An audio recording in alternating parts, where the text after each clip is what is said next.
gusto saludarles de nuevo y estar en este programa de Vamos a Conversar, un espacio de la universidad que UTV le provee a la universidad, una ventana para dar a conocer las distintas actividades de docencia, investigación y vinculación que hace todas las dependencias de la Universidad Nacional Autónoma de Honduras en los distintos campos del conocimiento.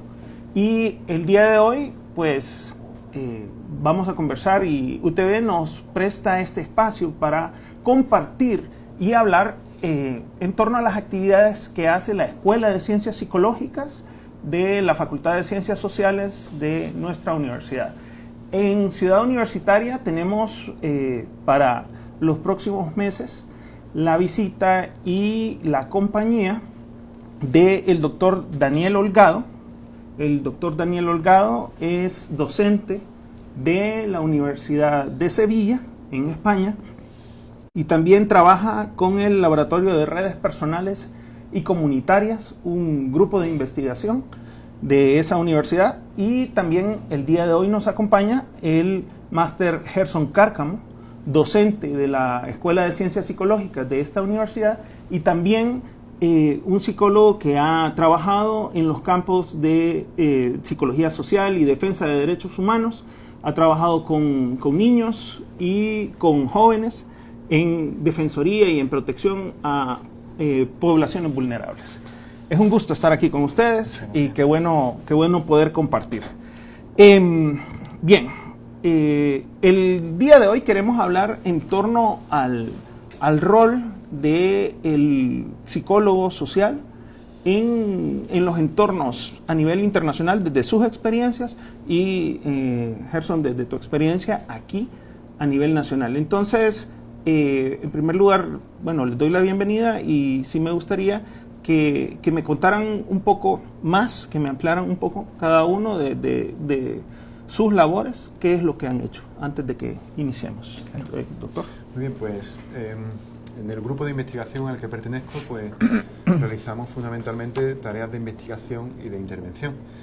Nuestras líneas de investigación tienen que ver con el análisis de las redes sociales, las interacciones que se producen en diferentes contextos sociales, cómo estas interacciones y estas redes dan lugar a espacios comunitarios y cómo es posible articular estrategias para modificar determinados procesos en estas comunidades que mejoren la calidad de vida y el bienestar relacionado con distintos problemas de estos entornos. Dentro de estos tres ejes de intervención, redes, comunidades e intervención, podemos plantear intervenciones en diferentes ámbitos. Hemos intervenido en prevención del consumo de drogas con adolescentes, hemos planteado investigación en contextos socioecológicos asociados fundamentalmente a la pesca. Hemos intervenido en contextos de diversidad cultural, sobre todo de movilización y de migración, y finalmente tenemos una rama que es la que nos ha traído en parte a Honduras, que tiene que ver con el trabajo infantil, en este caso en contextos de venta en mercados, que es el contexto fundamental en el que vamos a actuar. Cuando hablamos de redes sociales aquí en el contexto nacional hondureño, y el concepto de redes sociales que tiene mayor posicionamiento es el de redes sociales virtuales y para el ejemplo Facebook, Instagram, WhatsApp o Twitter. ¿Es ese tipo de redes sociales? No específicamente. En ese caso estamos hablando de networking o redes sociales online, como ha comentado. Nosotros hablamos de los contextos de relaciones sociales, claro, de interacción entre individuos, entendiendo por individuos personas, organizaciones u otro tipo de objetos o sujetos sociales que mantienen estructuras complejas de interacción en diferentes espacios sociales. Pueden ser, por ejemplo, un conjunto de organizaciones comunitarias que trabajan para atender colectivos inmigrantes. Y podemos evaluar los intercambios de información que se producen entre esas organizaciones. Podemos hablar de coordinadores de programas de intervención en localidades de un espacio geográfico. Y en este caso estaríamos hablando de los intercambios que se producen entre ellos, que pueden beneficiar la implementación del programa. O podemos hablar de intercambios de individuos en un espacio social determinado, una clase, por ejemplo, o una organización. En este caso hablaremos de los intercambios entre individuos o personas. más bien hablamos de interacción social, aunque no está alejado de la idea de red social online, porque al final una red social virtual no es más que un espacio virtual donde un conjunto de individuos intercambian diferentes informaciones, pues sean fotos en Instagram o bien otro tipo de mensajes, por ejemplo, en WhatsApp u otras redes sociales que pueden existir. Sí, muy interesante. O sea, hablamos de la realidad de la interacción social, o sea, no solo las redes virtuales, sino las redes sociales reales. Exacto. Que aquí algunas veces ese concepto está desdibujado de la conciencia de la población. Gerson, contanos un poco de tus experiencias, tanto fuera como dentro de la universidad. Listo. Pues yo creo que en torno a experiencias, el tema de los sistemas de protección, particularmente de niños, de niñas, de personas con alguna condición particular que les coloque en el escenario de vulnerabilidad y riesgo, tiene mucho que ver con el tema de redes sociales. Al final, ese tapete en el que están entramadas las personas en su familia, en su comunidad, genera un espacio que puede ser un espacio protector. Al final es difícil entender el tema de la protección de los derechos humanos, sino es en el contexto de las interacciones de las personas con sus espacios protectores, que básicamente son la red familiar, la red social, entendida como la que puedes tener en la escuela, en el trabajo, pero también la red comunitaria, que son todas estas series de organizaciones que se conjugan para generar espacios que garantizan el bienestar para cada una de las personas que forman parte de la comunidad. En temas de protección de derechos de niñez, pues he tenido oportunidad de trabajar con algunas instituciones estatales y no estatales en el tema de diseñar lo que hoy se puede conocer como sistemas de protección de derechos de niñez en los espacios locales.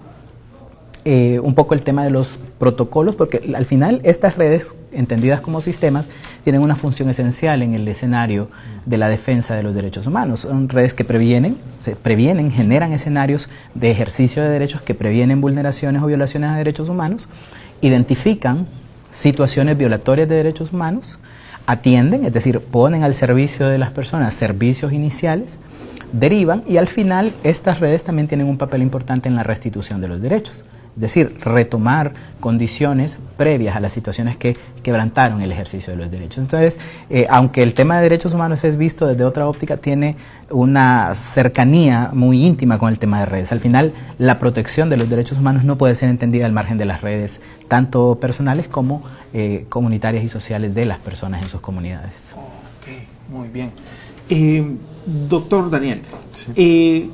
Este espacio de cooperación e intercambio entre la Universidad de Sevilla y la Universidad Nacional Autónoma de Honduras se da desde hace cuánto se viene gestionando esta cooperación y qué se tiene planificado de acuerdo a... Bueno, como le dije, en este caso lo que nos trae a Honduras es la intervención en trabajo infantil. Nosotros desde hace unos 8 o 10 años llevamos vinculados al contexto de intervención en trabajo infantil desde el ámbito educativo. Empezamos en Colombia con el programa Edúcame Primero Colombia, en el que participamos en la evaluación formativa y en la mejora de la implementación del programa en ese contexto. Además de realizar labores de investigación sobre la forma de expresión y la tipología del trabajo infantil en el contexto colombiano. Posteriormente iniciamos la transferencia del programa a Perú, de los componentes centrales del programa, fundamentalmente los talleres psicoeducativos con niños dentro del contexto escolar. Hace un año surgió la oportunidad de colaborar y de financiar un proyecto de intervención que se basaba en la transferencia de estos contenidos de Perú y de Colombia al contexto, en este caso, hondureño. Edúcame Primero es un programa de intervención psicoeducativa, como he dicho, que se basa en la intervención en diferentes niveles.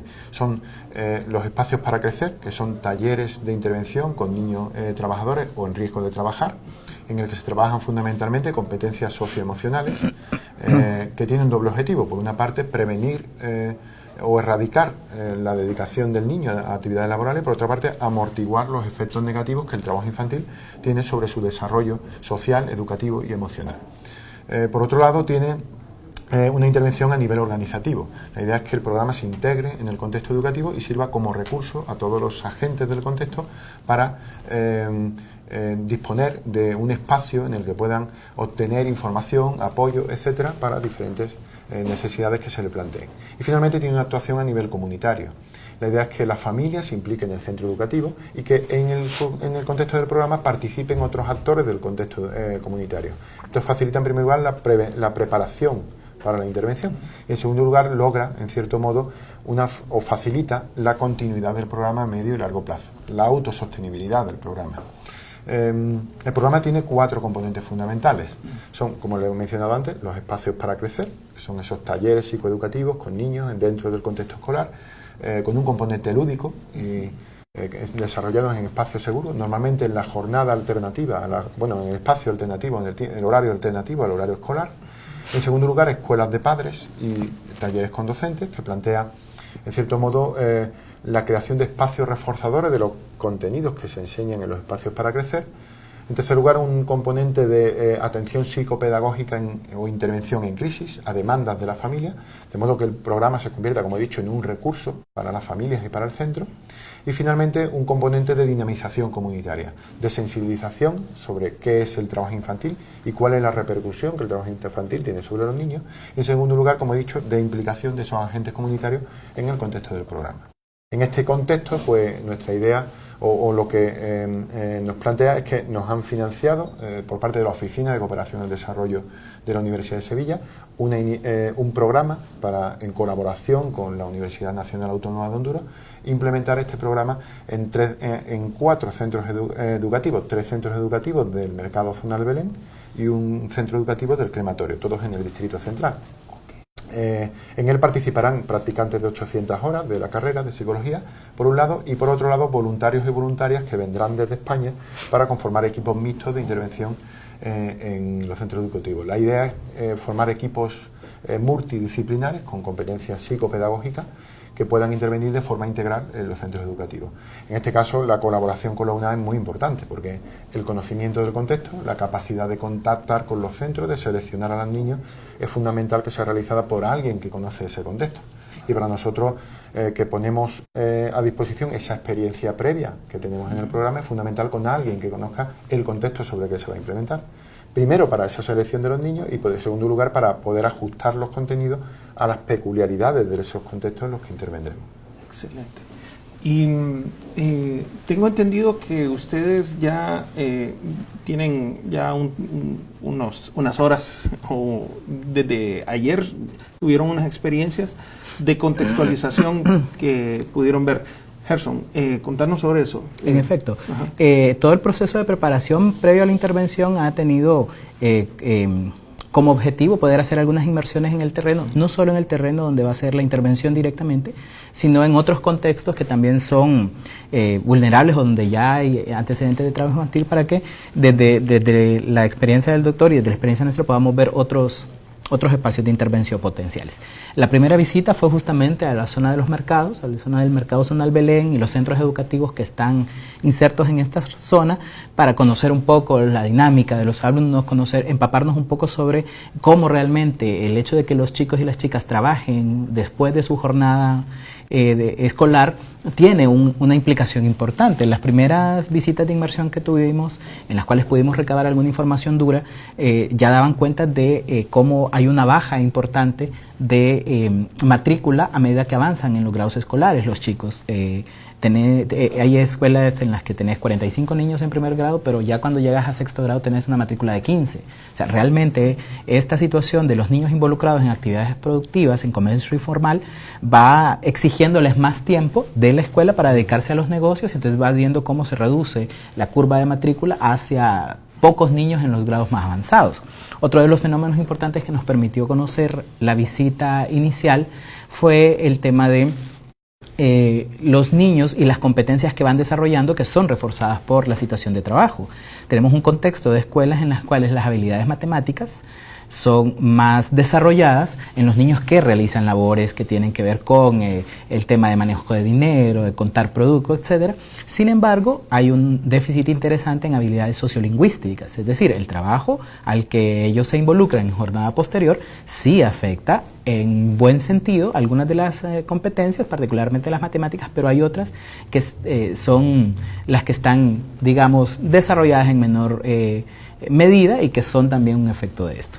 Posteriormente tuvimos algunas otras visitas en otros espacios. Tuvimos ocasión de visitar junto con el doctor, junto con la jefatura de la escuela y junto con la coordinación del Centro de Asistencia Psicológica, el sur del país, porque además es importante que cada contexto geográfico también nos da un escenario particular de trabajo infantil.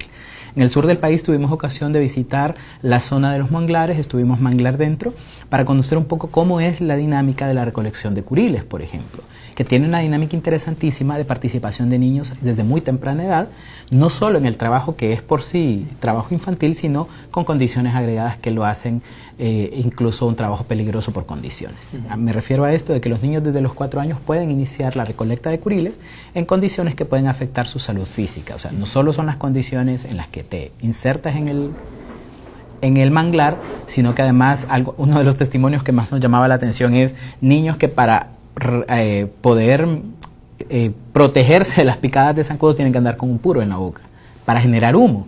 Entonces, un niño de 4 años que además de exponerse a estas situaciones tiene que tener contacto directo con tabaco, ya genera condiciones que pueden llevar a considerar esto como un trabajo en una de sus peores formas. Conocimos algunas experiencias, el equipo conoció experiencias a nivel de intervenciones hechas fuera de la universidad por algunas ONGs que trabajan en la protección de niños y niñas, en temas de incorporación de niños a espacios de participación, actividades culturales para la incorporación de niños, todo el tema de inclusión de niñas, que además en temas de trabajo infantil también tienen condiciones muy particulares, y se conocieron algunas iniciativas también en algunas zonas cafetaleras. Entonces la visita no solo fue en la zona directa de intervención del proyecto desarrollado conjuntamente, sino que también permitió ver otros nichos, otros contextos de intervención para futuras experiencias. Okay. De acuerdo a los hallazgos teóricos, ¿cuáles son los efectos que normalmente se encuentran, digamos, en los aspectos sociales y cognitivos y afectivos cuando los niños se ven expuestos a estas exigencias de trabajo a temprana edad y ya posteriormente en la adolescencia y en la vida adulta? ¿Qué encontramos? Bueno, el trabajo infantil es un problema grave, no tanto por las consecuencias a corto plazo, que lo es, sino por las consecuencias a largo plazo. De forma general, es decir, al final el trabajo infantil es una desinversión en capital humano y social. Supone hipotecar en cierto modo la educación del hijo o del niño e hipotecar su futuro, porque al final lo que estamos haciendo es que el niño detraiga las horas que dedica al trabajo, o bien al juego o bien a la educación, con lo cual estamos perjudicando incluso en las formas más leves, afectando incluso en las formas más leves a su desarrollo social y emocional y a su desarrollo educativo. Existen muchos estudios que plantean que muestran cómo los hijos de madres o padres que trabajaron en la infancia tienen una mayor probabilidad de dedicarse a actividades laborales, en primer lugar. Y en segundo lugar, el nivel educativo alcanzado por el padre o la madre determinará en un gran porcentaje el nivel educativo que alcanzará el hijo. Si el padre o la madre llegaron hasta sexto, es fácil que el hijo no llegue más allá de sexto. Sobre todo si eso ha planteado un cierto progreso del padre o la madre, es un nivel suficiente. Entonces, se plantea que incluso la educación de los padres es fundamental. La educación para adultos, por ejemplo. Alcanzar un nivel educativo más alto da mayor importancia al nivel educativo o hace que los padres le den mayor importancia al contexto educativo. Evidentemente tiene consecuencias físicas. El cuerpo de un niño no está preparado para el trabajo. Tiene consecuencias psicosociales, afecta su autoestima. Tiene consecuencias educativas, alcanza un menor nivel educativo. Y tiene consecuencias económicas. Tendrán trabajo de peor cualificación en su etapa adulta. Al final son una constelación de consecuencias que terminan afectando al propio tejido económico y productivo, haciendo que la pobreza se transmita generacionalmente. Bien. este concepto de la transmisión generacional de la pobreza. Vamos a quedarnos con él en el aire por mientras hacemos una breve pausa y enseguida regresamos aquí en Vamos a Conversar en UTV.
Estar nuevamente aquí en UTV en su programa Vamos a Conversar, un programa que es una ventana hacia las distintas dependencias de la Universidad Nacional Autónoma de Honduras, en donde se hacen las labores de docencia, de vinculación y de investigación.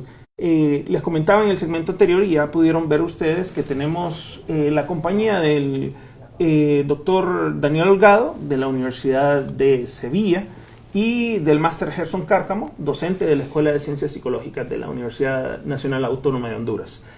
El día de hoy estábamos ya hablando sobre las experiencias previas que nos tienen aquí y estábamos hablando sobre la idea nos quedamos con una idea algo inquietante. ¿Cómo es esto de transmisión generacional de la pobreza? ¿Qué es lo que pasa en esa situación? Y otra idea que usted nos compartía, que mencionaba dentro de la fundamentación teórica, que es lo que hemos encontrado en cuanto al problema del trabajo infantil, que usted nos mencionaba capital social. Doctor, ¿podría ampliarnos un poco sobre esto? Sí, bueno, la transmisión generacional de la pobreza no es más que el mecanismo por el que la pobreza se perpetúa. La pobreza es un problema multidimensional. Tiene que ver con los ingresos económicos, evidentemente, pero tiene que ver más, tiene que ver con la pobreza del tejido social, la falta de cohesión, la falta de sentido, de pertenencia, de arraigo al territorio, de movilización o migración a otros espacios y de pérdida de capital social. Se transmite porque se perpetúan las condiciones que dan lugar a la pobreza. El trabajo infantil es un ejemplo. Si un niño no invierte en su futuro o no invertimos en el futuro del niño en términos de educación, evidentemente estamos, como he dicho, decía antes, hipotecando su futuro. Eso es un mecanismo de transmisión intergeneracional de la pobreza. Desde el momento en el que el niño no tendrá más oportunidades de los padres, sus oportunidades se verán limitadas por aquel trabajo que realiza en la infancia y por la capacidad que pueda tener por generar espacios en los que interactuar con otros individuos o obtener recursos de otros espacios sociales. Eso es lo que tiene que ver con el capital social. El capital social no son más que los recursos que están incrustados en tu red de relaciones. Desde una definición individual, se puede definir de forma colectiva también, pero definida de forma individual son los recursos incrustados en tu red personal. Si yo conozco a alguien que me da acceso a un empleo, dispongo de capital social asociado a ese recurso que tiene ese individuo. Si soy capaz de llegar a información novedosa referida a un campo determinado, tengo capital social asociado a esa información a la que accedo. Por lo tanto, una red diversificada es una red con capital social, por ejemplo. Un tipo de capital social, pero es una red con capital social. Desde un punto de vista comunitario, la capital social son los recursos que se han incrustado en la relación que mantienen todos los individuos de ese espacio social. ¿Por qué es importante el capital social? Porque genera cohesión, genera sentido de pertenencia, genera control social sobre conductas desviadas. De hecho, se ha demostrado en diversos estudios, incluso en Tegucigalpa, cómo el capital social está asociado a una percepción diferente de la violencia. El capital social es un mecanismo de prevención, de hecho, de la violencia. Tener un alto capital social implica que los miembros de la comunidad se preocupan unos por otros, tienen confianza unos en otros. Si yo necesito, porque tengo que ir a trabajar fuera de mi comunidad, dejar a alguien a cargo de mi hijo, que me cuide a mi hijo, al menos de modo informal, si tengo confianza en esa persona o en alguien de mi vecindario, le dejaré a mi hijo. De lo contrario, no lo haré. Eso implicará menos oportunidades para mí, porque tendré que aceptar un trabajo que pueda compaginar con el cuidado de mi hijo, por ejemplo. En este sentido, disponer de un contexto donde haya relaciones fuertes y relaciones de confianza genera un espacio de capital social, un espacio de sentido y de arraigo en ese contexto. Claro. O sea, que cuando hablamos de capital social, podríamos decir, normalmente cuando pensamos en el concepto de capital, pensamos en dinero, en efectivo. Sí. Y en el efectivo circulante, ya sea el dinero en efectivo o el dinero virtual. Pero también podemos hablar de, entonces, de que porque cuando hablamos de la pobreza, usualmente la gente piensa en pobreza en dinero, pero también podemos hablar de pobreza en otras dimensiones que no necesariamente implican dinero, que es esa transmisión generacional de la pobreza, que implica la cultura, la interacción, la nutrición, la salud, todo. Y cuando hablamos de riqueza, no solo vamos a pensar en dinero, en virtual y real, en efectivo, sino que también podemos hablar entonces de la forma en que una comunidad pueda ser rica. Entonces, exactamente. Ok. Ahora, en el territorio hondureño tenemos una población que, de acuerdo a los estudios del Fondo Social de la Deuda y bueno, de acuerdo a las estadísticas del Instituto Nacional de Estadística, utilizando la base de datos del Instituto Nacional de Estadística, se puede ver que es más del 69% de la población que vive bajo la línea de la pobreza con este estándar internacional, que es vivir con menos de $2 y algunos centavos. Esto, para fines prácticos, es pues 48, casi 49 lempiras. Yo suelo decirle a los estudiantes o en algunos otros contextos que eso es muchas veces menos que una orden de baleadas, que es el alimento típico local, uno de lo que más come el hondureño. Y hay muchas personas que con esos 48, 49 lempiras deberían utilizarlos, o sea, una orden de baleadas algunas veces. Bueno, en Honduras, ¿cuánto costaba? un hotel local, 300 y algo. O sea, pero podemos hablar de que hay órdenes de baleadas que cuestan 60 lempiras o 50 lempiras. O sea, esa persona no tendría acceso a transporte, a vivienda, a servicios básicos de electricidad, de agua, de recreación, de salud, solo alimentarse y nada más. Y pero mal alimentarse, además. Y mal alimentarse, exacto. Y solo sería un plato de comida en ese día. Ahora, ¿cuáles son los ejemplos de esa pobreza y en la que has podido ver en tu práctica, en el trabajo con niños y en la Defensoría de Derechos Humanos de estos niños a lo largo de tu historia profesional, Jesús? Gracias. Es importante mencionar que además la pobreza extrema recae en el 39% de la población, es decir, vivir con menos de 24 lempiras al día, un núcleo familiar que al menos puede tener un promedio de 4 o 5 niños, es decir, tener 24 lempiras para la comida de todo el día de 5 personas al menos, considerando que puede haber solo una jefatura de hogar. Entonces eso complejiza mucho más. El tema de la pobreza, que sí, como bien decía el doctor, tiene una lógica intergeneracional, hace justamente que en ese contexto se reproduzcan no solo las condiciones, sino también las prácticas. Las prácticas, por ejemplo, las prácticas de crianza. Una de las cosas más notorias a nivel de experiencia que hemos tenido con otros colegas es el tema, por ejemplo, de la crianza basada en el castigo corporal. Eso se da en contextos no solo de personas que están bajo la línea de pobreza y de pobreza extrema, pero es muy común en estos espacios.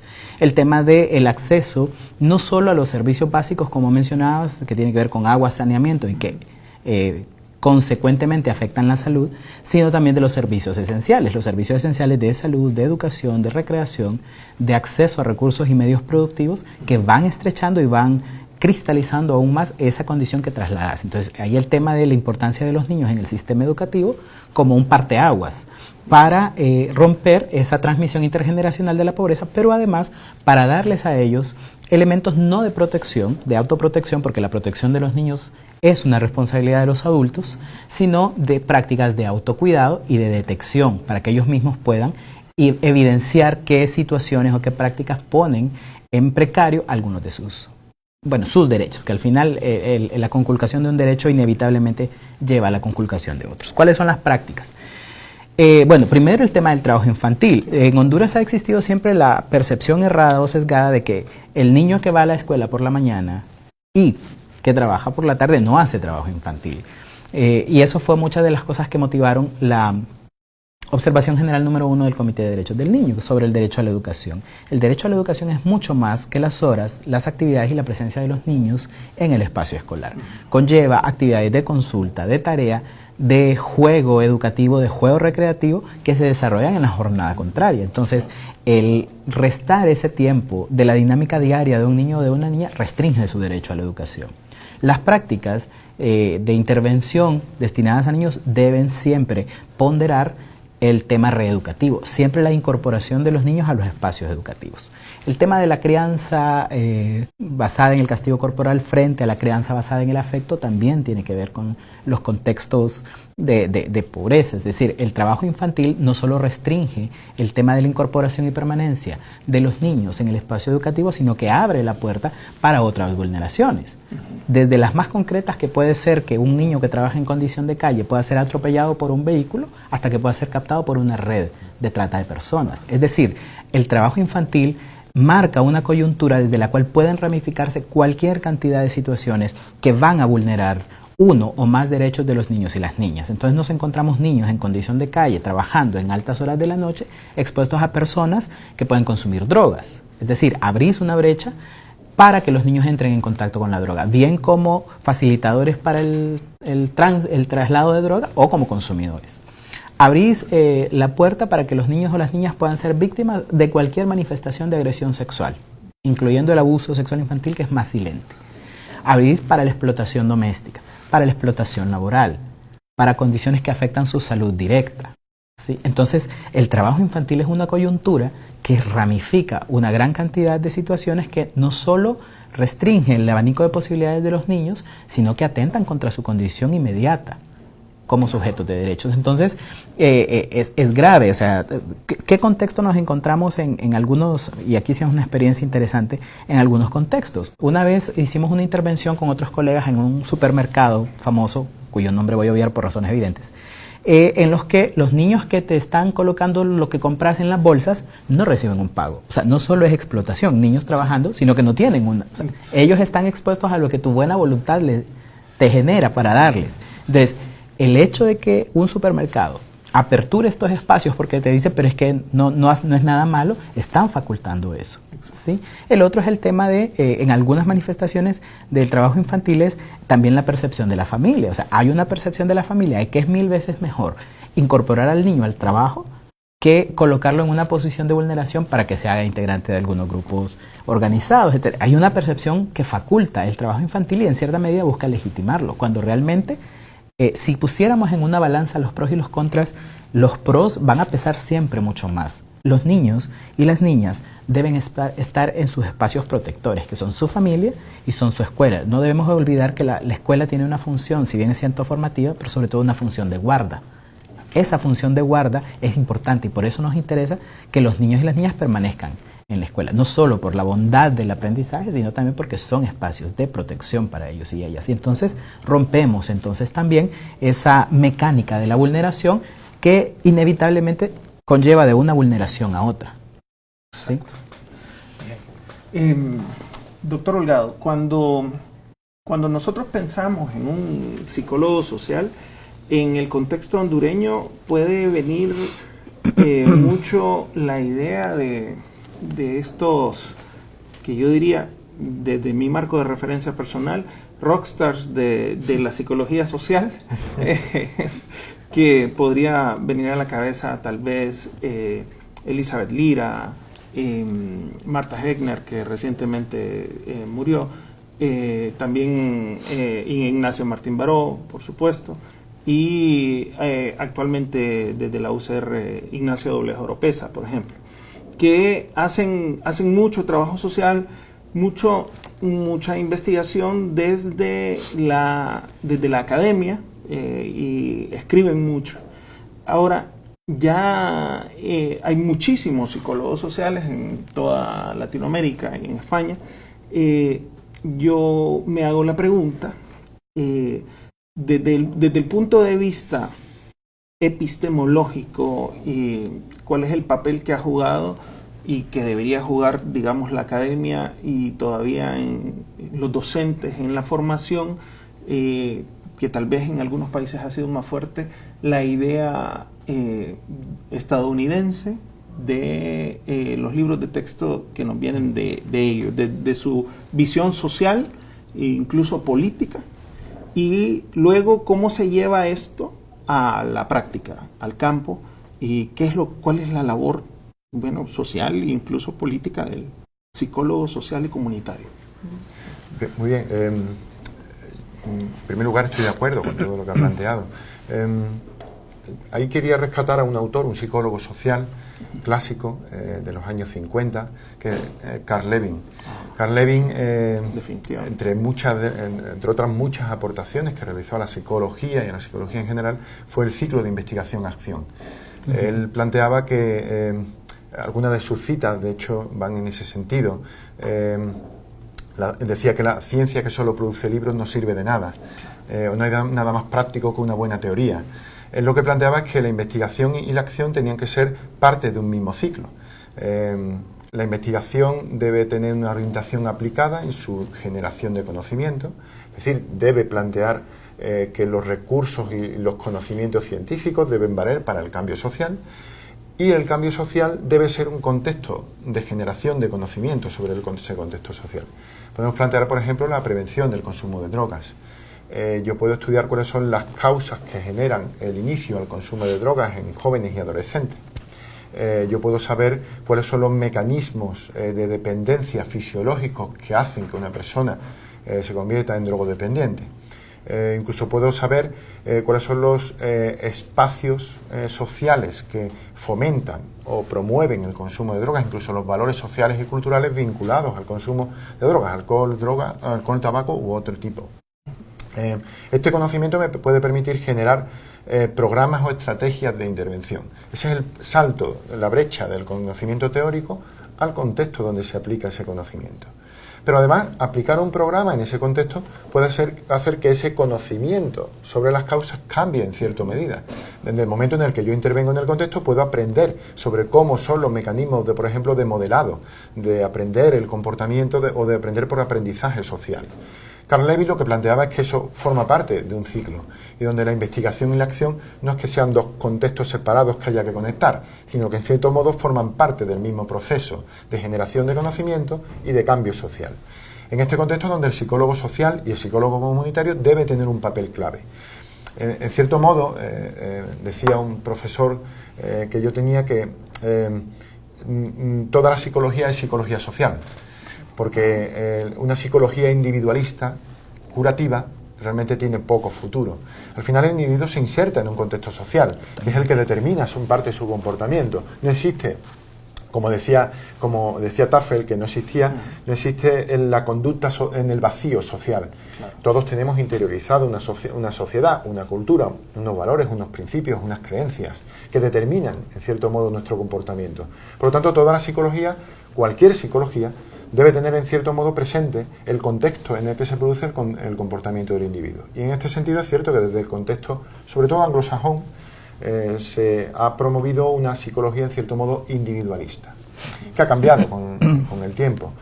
Desde la psicología comunitaria, que es quizá el campo más cercano a nuestra experiencia de investigación y de intervención, lo que se plantea es que, primero, que es necesario, como he dicho, tener en cuenta el contexto en el que se desarrollan los individuos como contexto fundamental de intervención, como espacio fundamental de intervención, y en segundo lugar, que el psicólogo debe tener en cierto modo un rol de participante conceptualizador. Debe generar conocimiento que sirva a la sociedad y debe promover las propias competencias de la sociedad, del contexto social, para resolver sus problemas y para construir finalmente individuos resilientes y comunidades resilientes. Ok. Y esta praxis social, comunitaria, en el contexto hondureño, Gerson, ¿qué has podido ver en los grupos? O sea, los psicólogos sociales, sí, hay una praxis social del psicólogo hondureño, pero que hay más, hay un gran posicionamiento de la psicología industrial, pero luego las otras ramas de acción de la psicología y la investigación, ¿qué has podido ver en tu experiencia? Antes me gustaría abordar algo que mencionabas, que hacemos también desde la academia en este tema de vinculación. Al final, uno de los requerimientos básicos de la educación superior debe ser siempre la conexión entre lo textual y lo contextual, ¿no? Es imposible aprender psicología social, aprender las competencias del psicólogo social dentro de 4 paredes. En general, en cualquier rama de la psicología necesitas esa vinculación con los contextos a los cuales te vas a enfrentar, porque cada contexto es caleidoscópico, te va a ofrecer combinaciones de situaciones, de antecedentes que van a demandar respuestas creativas que vos vas a poder movilizar. La experiencia de la psicología social en Honduras es interesante, ¿no? O sea, tenemos contextos, el contexto, como bien mencionado, de la pobreza, de la exclusión, de la violencia, de las prácticas culturales que muchas veces pueden ser, si lo quieres ver, contrarias al tema de derechos humanos.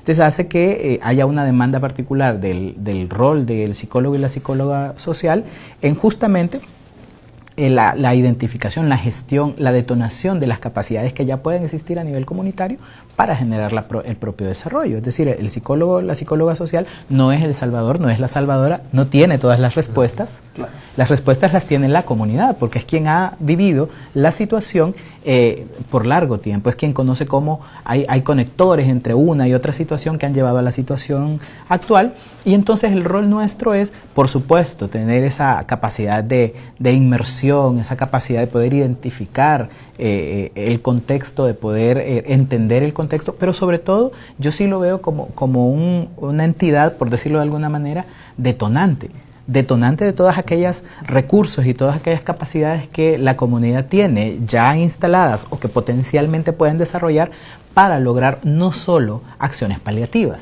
O sea, esa idea de la psicología desde lo paliativo es buena, porque seguramente que necesitamos, pero también la capacidad de la comunidad de anticiparse a las situaciones, de poder leer su contexto, de poder hacer un análisis en perspectiva y decir, si no intervenimos ahora, la situación a la que podemos llegar es esta y es más grave. Entonces, esa capacidad de la comunidad de intervenirse con el acompañamiento de un psicólogo es justamente identificar en dónde están, qué pasa si no se hacen intervenciones que exploten todas esas competencias, esos recursos que ya la comunidad tiene o que puede gestionar, y finalmente a dónde pueden llegar si se realiza eso. Esas comunidades resilientes, como habla el doctor, nos permitirían prevenir situaciones como la respuesta ante desastres naturales, por decir una cosa.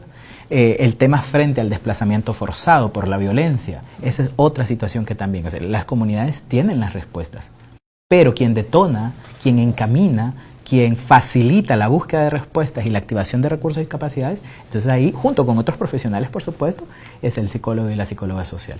Con estas ideas de la resiliencia comunitaria y la capacidad de intervenirse de las comunidades, que la respuesta está dentro de las comunidades, quiero irnos a una breve pausa para retomarla a continuación aquí en su programa Vamos a Conversar.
Bienvenidos aquí a UTV, a su programa Vamos a Conversar, este espacio que desde la Universidad Nacional Autónoma de Honduras representa una ventana para poder acceder a los espacios de vinculación, de docencia y de investigación que se hacen desde nuestra alma mater. Y el día de hoy estamos, como ya lo hemos visto, con el doctor Daniel Holgado de la Universidad de Sevilla, que está compartiendo por un periodo de tiempo, en los próximos meses, aquí en nuestra universidad, un programa de vinculación y de intercambio, y también con el máster Gerson Cárcamo, que es un psicólogo docente de la Escuela de Ciencias Psicológicas de nuestra alma mater, y también que ha tenido mucha experiencia de campo sobre este trabajo y este rol como psicólogo social y defensor de derechos humanos y además psicoterapeuta también, ¿verdad?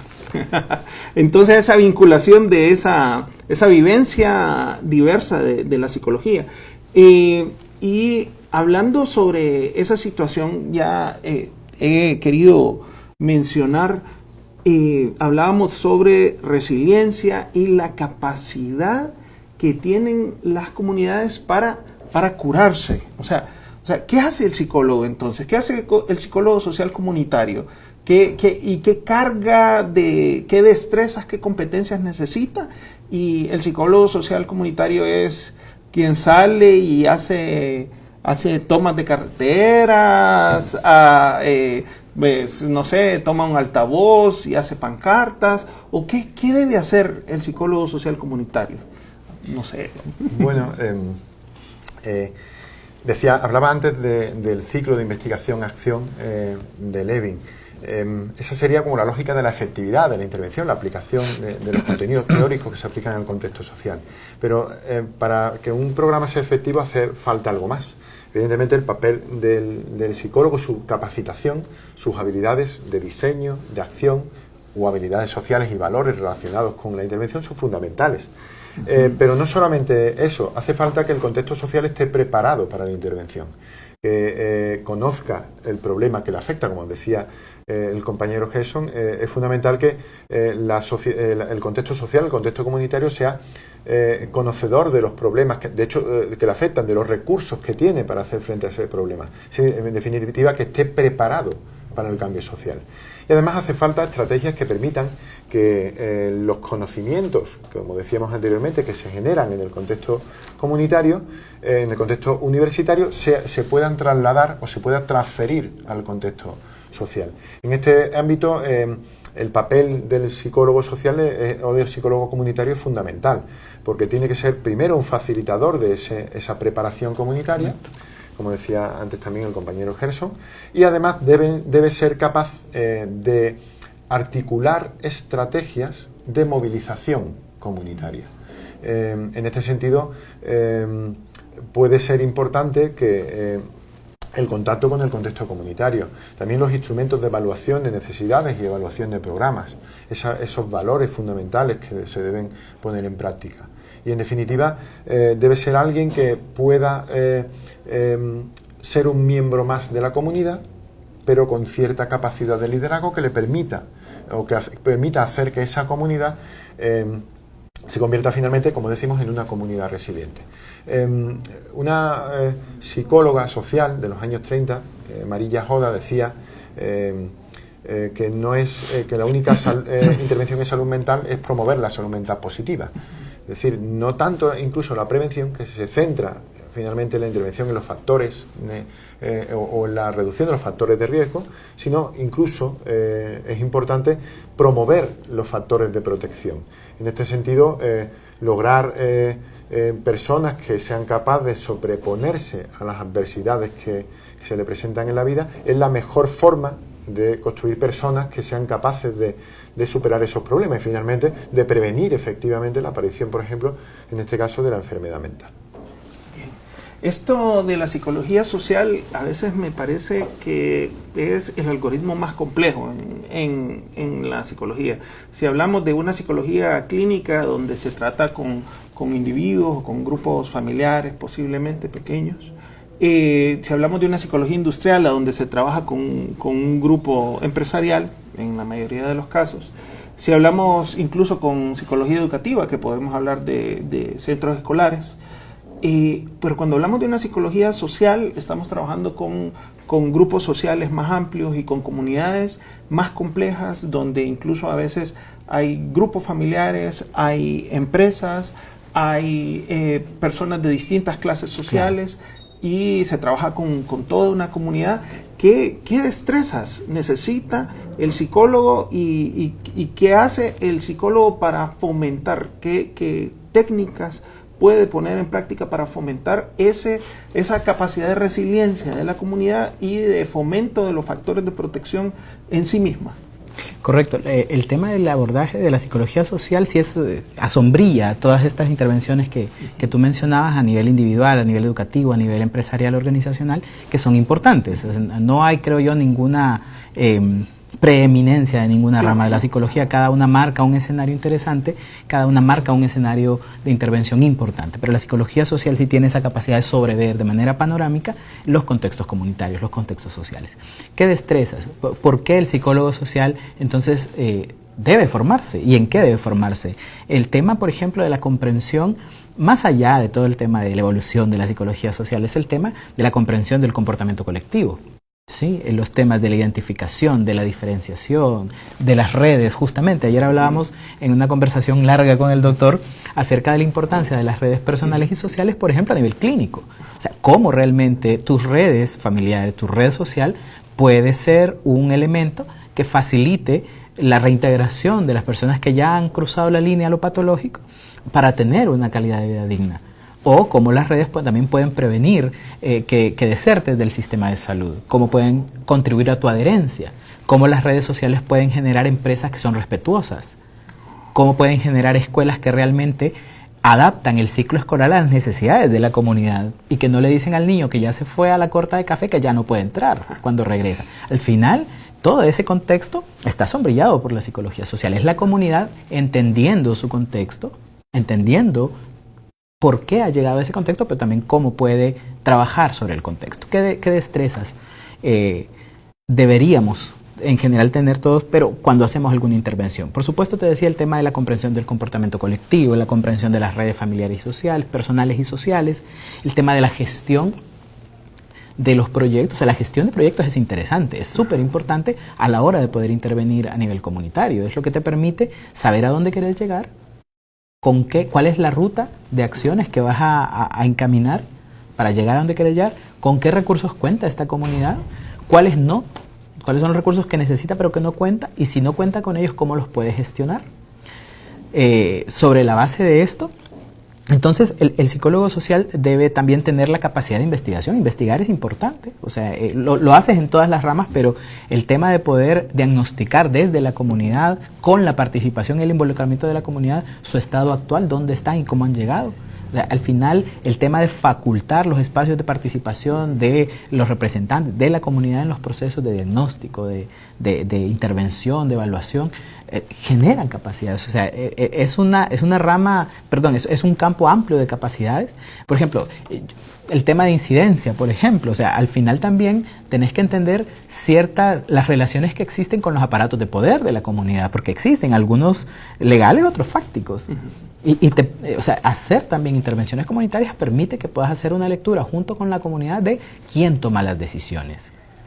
¿Quién ha tomado las decisiones por las cuales estamos aquí? ¿Quién puede tomar las decisiones para llegar a donde queremos llegar? ¿Cómo disuadimos? ¿Cómo persuadimos para la toma de decisiones? ¿Cómo influenciamos la toma de decisiones? Yo jamás me hubiese imaginado en algún momento diseñando con una comunidad un plan de incidencia que implicaba movilizaciones. Sí implicaba movilizaciones, que implicaba planes de medios, que implicaba presencia en algunos medios, como si estuviera, así como estamos ahora acá. O sea, hay muchas destrezas y competencias que los psicólogos, cuando hacemos intervención, no quiero hablar de psicólogos sociales porque el contexto demanda, pero cuando hacemos intervenciones sociales y comunitarias, nos demanda el contexto. ¿Para qué? Para que la comunidad, el día que tengamos que salir, porque debemos salir de la comunidad, tenga las suficientes competencias y capacidades instaladas para ser ellos los gestores y las gestoras de su propio desarrollo, con una visión más realista y más objetiva de la que tenían antes de una intervención. Es empoderarlos de su rumbo de vida. para que puedan hacer una lectura de dónde están y a dónde quieren llegar y cómo hacerlo. Muy bien. Doctor Holgado, ¿qué retos y qué diferencias tenemos, para cerrar brevemente, entre en la psicología social en España, en Sevilla, en el contexto del trabajo del grupo de investigación con el que usted labora, lo que vio en Colombia, en Perú, y lo que espera acá en Honduras? Bueno, si nos referimos al proyecto, que es quizá lo que nos trae hasta aquí, evidentemente son tres contextos muy diferentes. Ya, por ejemplo, en el traslado del programa, la transferencia del programa de Colombia a Perú, observamos que el contexto peruano era muy diferente. Colombia, normalmente las autoridades, los servicios públicos se alinean con los principios de la Organización Internacional del Trabajo. Adoptan la política de tolerancia cero frente al trabajo infantil. Hacen propia esa política y en consecuencia aplican programas relacionados con ello, de potenciación del contexto escolar, de retiro de los niños por debajo de la edad legal para ello del contexto laboral y de reintegración en el contexto educativo. En Perú, en parte, el contexto estatal o los servicios públicos plantean esa política, pero existen diversos movimientos de niños trabajadores que abogan por la existencia de un trabajo digno, de un trabajo en condiciones de seguridad. En este contexto, los niños lo que plantean es que ellos tienen derecho a trabajar y tienen derecho a trabajar en condiciones de seguridad. Claro, esto plantea un reto para nuestro programa, porque nuestro programa, en cierto modo, partía de esa política o de esa perspectiva de la Organización Internacional del Trabajo. En el contexto hondureño parece que no existe ese tipo de movimientos, pero sí es cierto que en cualquier contexto, nos ocurrió en el contexto peruano, primero tienes que hacer una labor de acomodación del programa a ese entorno. Y en eso estamos, de hecho. Nuestra idea es que es importante conocer los principios y valores culturales asociados al trabajo en el contexto en el que se aplica el programa, ya que en parte ello define qué es trabajo infantil, define qué es infancia también, y por lo tanto son factores que tendrás que tener en cuenta e integrar en tu propio programa. Además, tienes que tener en cuenta las diferentes perspectivas de los agentes implicados en un contexto concreto en el que se interviene. ¿Qué piensan los padres del trabajo infantil? ¿Qué diferencias hay con otros contextos en los que hemos estado? ¿Qué piensan los docentes de lo mismo? ¿O qué piensan, por ejemplo, los actores públicos, los actores de intervención de ese ámbito? En este sentido, nuestro mayor reto es, primero, acomodar el programa a este contexto, generar un espacio de cooperación. De hecho, en este sentido, la UNAD puede tener un papel importante por su propio conocimiento de ese contexto, por la posibilidad que tiene para adaptar esos contenidos que traemos al contexto, en este caso hondureño, e incluso ajustar culturalmente esos contenidos. En cierto modo es un balance entre fidelidad a los objetivos iniciales del programa y, en segundo lugar, adaptación y ajuste al contexto, que es lo que te facilita que el programa sea efectivo. Ese es el mayor reto al que se enfrenta nuestro programa. Ahora estamos conociendo, de hecho, el contexto hondureño y viendo qué posibilidades de adaptación de esos contenidos. Eso, por ejemplo, los practicantes nos van a ayudar bastante. El equipo, evidentemente, tendrá un papel importante. Y en ello se jugará gran parte de la efectividad del programa, que evidentemente será positivo. O sea que los mismos proyectos necesitan resiliencia también. Exactamente, sí. Sí. Son dinámicos. Bueno, es un gusto haber estado este día de hoy aquí compartiendo con ustedes, doctor Holgado, Gerson. Pues esperamos que este programa haya sido de su interés y pues les invitamos a vernos en un futuro, en una futura edición de Vamos a Conversar, este programa de UTV que es una ventana hacia la sociedad de parte de la Universidad Nacional Autónoma de Honduras, a donde conocemos las labores de docencia, de investigación y de vinculación, además como ejemplos como este, en los cuales todavía vemos el intercambio que se realiza desde nuestra alma mater. Pues los invitamos a seguir conectados con UTV y nos vemos en una próxima edición de Vamos a Conversar.